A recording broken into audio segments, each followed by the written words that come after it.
బాపట్ల జిల్లా చీరాల రైల్వే స్టేషన్లో తిరుపతి పూరి ఎక్స్ప్రెస్ పోలీసులు తనిఖీలు నిర్వహించారు. జనరల్ పోకీలో అనుమానాస్పదంగా ఉన్న బ్యాగులను పోలీసులు గుర్తించారు. ఈ బ్యాగులో తరలిస్తున్న 71 గంజాయి చాక్లెట్లను పోలీసులు స్వాధీనం చేసుకున్నారు. గంజాయి చాక్లెట్లు తరలిస్తున్న వ్యక్తి కోసం పోలీసులు గాలిస్తున్నారు.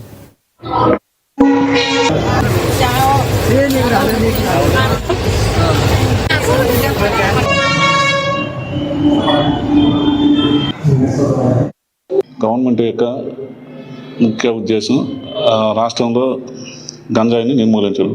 దీనిలో భాగంగా మా గవర్నీలైన ఎస్పీ గారు గంజాయిని బాపట్ల జిల్లాలో నిర్మూలించడానికి ఒక స్పెషల్ టీమ్స్ని ఏర్పాటు చేయడం జరిగింది. ఆ స్పెషల్ టీమ్స్ ద్వారా బస్సెస్ చెక్ చేస్తున్నాం, ట్రావెల్ బస్సెస్ చెక్ చేస్తున్నాం, అదేవిధంగా ట్రైన్స్ చెక్ చేస్తున్నాం, బస్ స్టాప్లు కానీ రైల్వే స్టేషన్లో కానీ ఇంకా ఇతర పాడుపడిపోయిన బిల్డింగ్లు అన్నింటిలో కూడా ఈ స్పెషల్ టీమ్స్తో చెక్ చేయించి గంజాయిని బాపట్ల జిల్లాలో లేకుండా చేస్తున్నాం.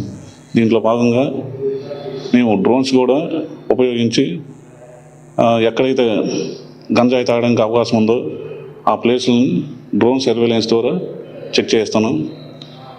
తర్వాత ఎవరైనా ఈ విధంగా గంజాయిని ట్రాన్స్పోర్ట్ చేసిన